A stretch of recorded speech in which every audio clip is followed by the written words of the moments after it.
सोमवार व्रत कथा। किसी नगर में एक धनी व्यापारी रहता था। दूर दूर तक उसका व्यापार फैला हुआ था। नगर के सभी लोग उस व्यापारी का सम्मान करते थे। इतना सब कुछ संपन्न होने के बाद भी वह व्यापारी बहुत दुखी था, क्योंकि उसका कोई पुत्र नहीं था, जिस कारण अपने मृत्यु के पश्चात व्यापार के उत्तराधिकारी की चिंता उसे हमेशा सताती रहती थी। पुत्र प्राप्ति की इच्छा से व्यापारी प्रत्येक सोमवार भगवान शिव की व्रत पूजा किया करता था और शाम के समय शिव मंदिर में जाकर शिवजी के सामने घी का दीपक जलाया करता था। उसकी भक्ति देखकर माँ पार्वती प्रसन्न हो गई और भगवान शिव से उस व्यापारी की मनोकामना पूर्ण करने का निवेदन किया। भगवान शिव बोले, इस संसार में सबको उसके कर्म के अनुसार फल की प्राप्ति होती है। जो प्राणी जैसा कर्म करते हैं, उन्हें वैसा ही फल प्राप्त होता है। शिवजी द्वारा समझाने के बावजूद मां पार्वती नहीं मानी और उस व्यापारी की मनोकामना पूर्ति हेतु वे शिवजी से बार-बार अनुरोध करती रही। अंततः माता के आग्रह को देखकर भगवान भोलेनाथ को उस व्यापारी को पुत्र प्राप्ति का वरदान देना पड़ा। वरदान देने के पश्चात भोलेनाथ मां पार्वती से बोले, आपके आग्रह पर मैंने पुत्र प्राप्ति का वरदान तो दे दिया, परंतु इसका यह पुत्र 16 वर्ष से अधिक समय तक जीवित नहीं रहेगा। उसी रात भगवान शिव उस व्यापारी के स्वप्न में आए और उसे पुत्र प्राप्ति का वरदान दिया और उसके पुत्र के 16 वर्ष तक जीवित रहने की भी बात बताई। भगवान के वरदान से व्यापारी को खुशी तो हुई, लेकिन पुत्र की अल्पायु की चिंता ने उस खुशी को नष्ट कर दिया। व्यापारी पहले की तरह सोमवार के दिन भगवान शिव का विधिवत व्रत करता रहा। कुछ महीनों के बाद उसके घर एक अति सुंदर बालक ने जन्म लिया और घर में खुशियां ही खुशियां भर गई। बहुत धूमधाम से पुत्र जन्म का समारोह मनाया गया, परंतु व्यापारी को पुत्र जन्म की अधिक खुशी नहीं हुई, क्योंकि उसे पुत्र की अल्पायु के रहस्य का पता था।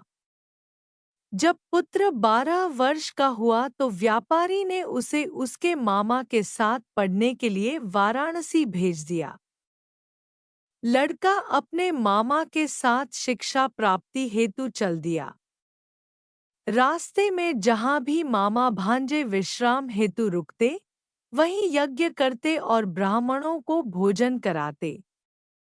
लंबी यात्रा के बाद मामा भांजे एक नगर में पहुँचे। उस दिन नगर के राजा की कन्या का विवाह था, जिस कारण पूरे नगर को सजाया गया था। निश्चित समय पर बारात आ गई, लेकिन वर का पिता अपने बेटे के एक आंख से काने होने के कारण बहुत चिंतित था।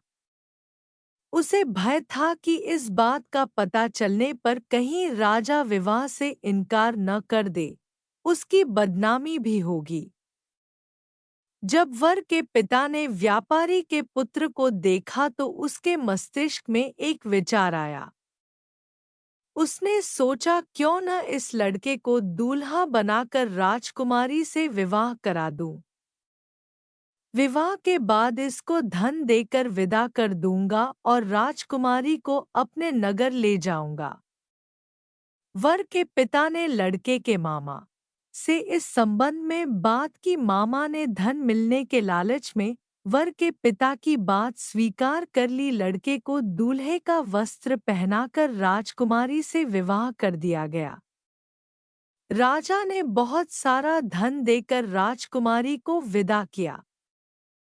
शादी के बाद लड़का जब राजकुमारी से साथ लौट रहा था तो वह सच नहीं छिपा सका और उसने राजकुमारी के ओढ़नी पर लिख दिया, राजकुमारी, तुम्हारा विवाह मेरे साथ हुआ था, मैं तो वाराणसी पढ़ने के लिए जा रहा हूँ, और अब तुम्हें जिस नवयुवक की पत्नी बनना पड़ेगा, वह कान्हा है। जब राजकुमारी ने अपनी ओढ़नी पर लिखा हुआ पढ़ा तो उसने काने लड़के के साथ जाने से इनकार कर दिया।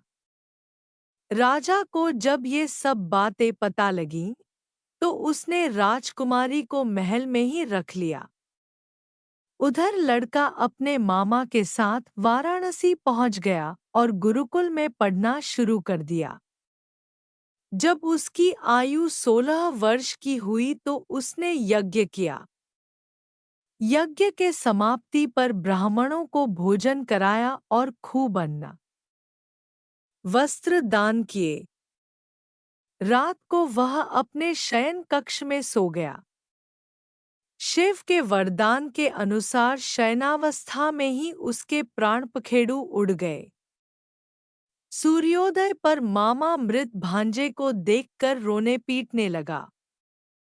आसपास के लोग भी एकत्र होकर दुख प्रकट करने लगे। लड़के के मामा के रोने विलाप करने के स्वर समीप से गुजरते हुए भगवान शिव और माता पार्वती जी ने भी सुने। माता पार्वती ने भगवान से कहा, प्राणनाथ, मुझे इसके रोने के स्वर सहन नहीं हो रहे। आप इस व्यक्ति के कष्ट को अवश्य दूर करें।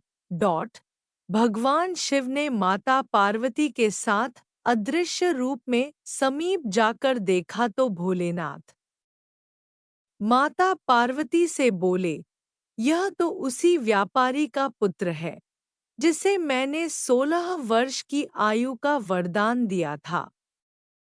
इसकी आयु पूरी हो गई है।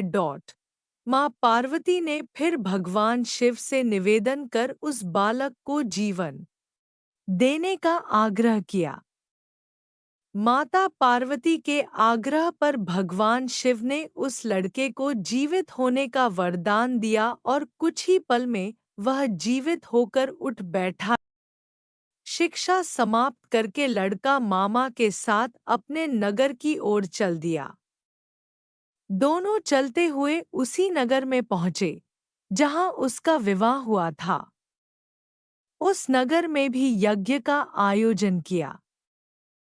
समीप से गुजरते हुए नगर के राजा ने यज्ञ का आयोजन देखा और उसने तुरंत ही लड़के और उसके मामा को पहचान लिया।